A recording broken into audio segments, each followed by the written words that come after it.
वचन कर्म से मनसा वाचा कर्मणा। मनुष्य उसे कहते हैं, ऋषि दयानंद लिखते हैं सोमंत उसमें कि चक्रवर्ती सम्राट से भी नहीं डरें, महाबलवान से भी नहीं डरें, चाहे प्राण भी जाएं, और जो धर्मात्मा है चाहे निर्बल भी है चाहे अनाथ भी है उसे झुकें। जी बिल्कुल, उसे मनुष्य कहते हैं। नुको चाहे इस काम में चाहे प्राण भी जाएं, मनुष्य नाम तो उसका है। यहाँ तो जो मांसाहार करने वाला मनुष्य है, साकार भोजन करने वाला मनुष्य है, वो मनुष्य नहीं, वो तो मनुष्य की शक्ल है। तो 10वें में कहा कि धृति किस्मा दमस्ते शौच इंद्रिय निगरे दी विद्या सत्कम अक्रोध। हमने क्रोध नहीं करना, कभी भी क्रोध नहीं करना। कि जी पाकिस्तान ने हमारे साथ लड़ाई छेड़ दी, लाखों को भी मारेंगे, फिर भी हम पापी नहीं बनेंगे, क्योंकि कारण है कारण हमने क्रोध नहीं करना खाम खाई में। बिल्कुल जी, खाम खाई लड़ाई के लिए क्रोध नहीं करना कभी भी। बिल्कुल जी। लड़ाई तो एक साधन है। आगे दिया अहिंसा। अहिंसा का मतलब क्या है कि कारण किसी प्राणी को कष्ट नहीं देना, मन वचन कर्म से कष्ट नहीं देना। हाँ, जे कि हमारे कणक में कीड़ा लग गया, हमने स्प्रे करना पड़ेगा क्योंकि कारण है। हमारे पाले कुत्ता पागल हो गया, हमने गोली मारनी पड़ेगी क्योंकि कारण है। कारण किसी प्राणी को कष्ट नहीं देना, इसे अहिंसा कहते हैं। और एक ऋग्वेद भाष्य भूमिका में ईश्वर ने तप और कह दिया कि दुख सुख नफा टोटा जीत हार मान अपमान भूख प्यास गर्मी सर्दी सबको सहन करके ये जो मैंने पीछे बातें कही धर्म की, इनको मानना, इसे कहते हैं तप। तब बनेंगे में तप सभी, और तब बनेंगे में ईश्वर के भगत। ईश्वर के भगत वो अलग है, ये तो धर्म का विषय था, ईश्वर का विषय अलग है। तो ईश्वर की प्राप्ति कैसे होगी? धर्म से होगी। और धर्म का पता कैसे लगेगा? धर्मात्मा विद्वानों की शिष्या, सत्य की जानने की इच्छा उनसे। तो फिर वो ईश्वर कैसे प्राप्त होगा? अष्टांग योग से जी। यम नियम आसन प्राणायाम प्रत्याहार ध्यान समाधि। आसन प्राणायाम प्रत्याहार धारणा ध्यान समाधि। योग दर्शन में इसका वर्णन। हाँ, इसमें आएगा योग दर्शन में। तो यम में क्या आया? अहिंसा सत्य अस्तेय जी, अपरिग्रह। अहिंसा सत्य अस्तेय ब्रह्मचर्य अपरिग्रह। तो अहिंसा के बारे में तो बता दिया कि कारण किसी को कष्ट नहीं देना जी। सत्य के बारे में बता दिया कि मन वचन को से सत्य बोलना। अहिंसा अस्तेय वो भी बता दिया कि बिना आज्ञा किसी की चीज़ का हाथ नहीं लगाना। अहिंसा सत्य अस्तेय ब्रह्मचर्य। सारा जन्म ब्रह्मचारी आदमी। कैसे ब्रह्मचारी है कि ब्रह्मचारी तो ब्रह्मचारी है ही जी।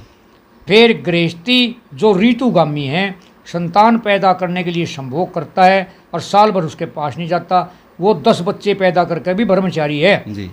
ऋषि दयानंद लिखते हैं सत्यार प्रकाश के अंदर। तो इसमें चौथे समलास में मिलेंगी बातें कि एक विदुर है, विदुर जिसकी पत्नी गुजर गई, और एक विधवा है जिसका पति गुजर गया। एक विदुर 10 विधवाओं के 2-2 बच्चे पैदा कर सकता है। अच्छा जी। और वो 2 ही बार मिलेगा सिर्फ, मतलब साल भर उनके पास नहीं जाएगा फिर, और पाल के उनको दे देगा।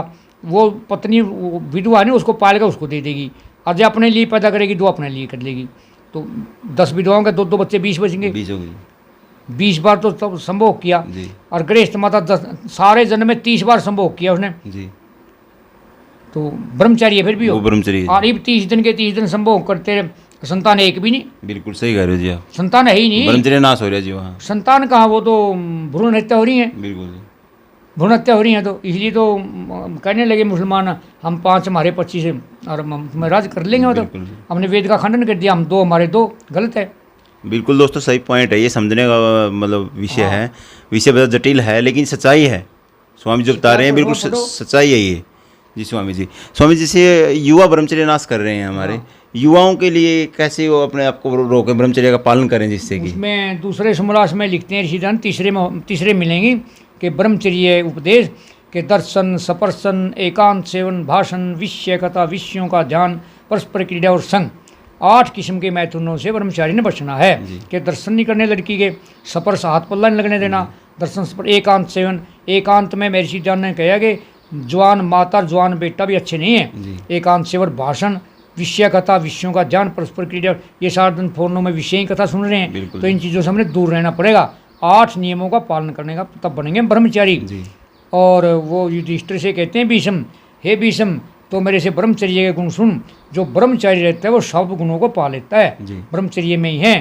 पहले तो हमारा पाठ्यक्रम में बदलाव आए कि लड़का 5 साल का लड़का भी लड़कियों की पाठशाला में न जाए, बैशीदार ने लिखा है। और 5 साल की लड़की भी लड़कों की पाठशाला में न जाए। 2-2 कोस के बच्चे होने चाहिए, और गांव शहर से 4 कोस, तब बनेंगे ब्रह्मचारी। बिल्कुल जी। एक क्लास में पढ़ते पढ़ते ब्याह करा लेते हैं, फिर उनके तलाक हो जाते हैं। आजकल तो अश्लीलता का नंगा नाच जी देख रहे हैं स्कूलों में हो रहा है। बहुत से स्कूल ऐसे हैं जहाँ पे आपको दोस्तों पता ही है, बिल्कुल ही वो कार्य हो रहे हैं जो हम सोच भी नहीं सकते। ये स्कूलों के अंदर जी स्वामी जी आपको शायद ना पता हो, रोज डे, ये प्रपोज डे, किस डे, हक डे, पता नहीं सांग वांग, ये जो जितना पश्चिमी सभ्यता में नाच चल रहा है ये, तो युवाओं को स्वामी जी हम कैसे मतलब तो इन 8 प्रकार के मैथुन इनसे बचाएं जी। और हमने अपनी एकता बना करके और हमने राजा को ज्ञापन देना चाहिए कि हम शहर शिक्षा को बंद करेंगे भाई जी। शहर शिक्षा बंद होनी चाहिए। लड़की लड़कियों की पाठशाला लड़कियों वाली में, लड़का लड़कियों वाले में, लड़के लड़की इकट्ठे नहीं पढ़ने चाहिए। इसलिए स्वामी जी पहले गुरुकुलों में देखते हैं, कालो गुरुकुल जाते हैं ना, जब वहाँ लिखा हुआ है महिला का प्रवेश वर्जित है, नहीं वहाँ पर कालो गुरुकुल में लिखा है महिला का प्रवेश आचार्य बलदेव के समय आज तक भी नहीं है जी। बहुत से गुरुकुलों में ऐसा होता था दोस्तों, ये सच्चाई थी। कहीं ना कहीं ब्रह्मचर्य का नाश होता है। ऋषि दयानंद जी ने कोई घटना सुना है स्वामी जी उसके बारे में, ऋषि दयानंद जी के बारे में, कि वो उनसे किसी ने पूछा ब्रह्मचर्य के बारे में, वो उन्होंने क्या बताया था? उसने ऐसे ही कहा अभी मैं अपने काम में ही लगा रहता हूँ, मेरे को इस चीज़ का आता होगा जो चला जाता होगा जी। मेरे पे तो कोई काम वासना का आया नहीं कभी भी। मतलब व्यस्त रहना भी एक पॉइंट है दोस्तों। स्वामी जी हम आपका बहुत धन्यवाद करते हैं, आपने जो हमें इतना कीमती समय दिया, आप राष्ट्र के लिए अच्छा कर रहे हैं। स्वामी जी बहुत बहुत धन्यवाद जी, नमस्ते जी। अच्छा।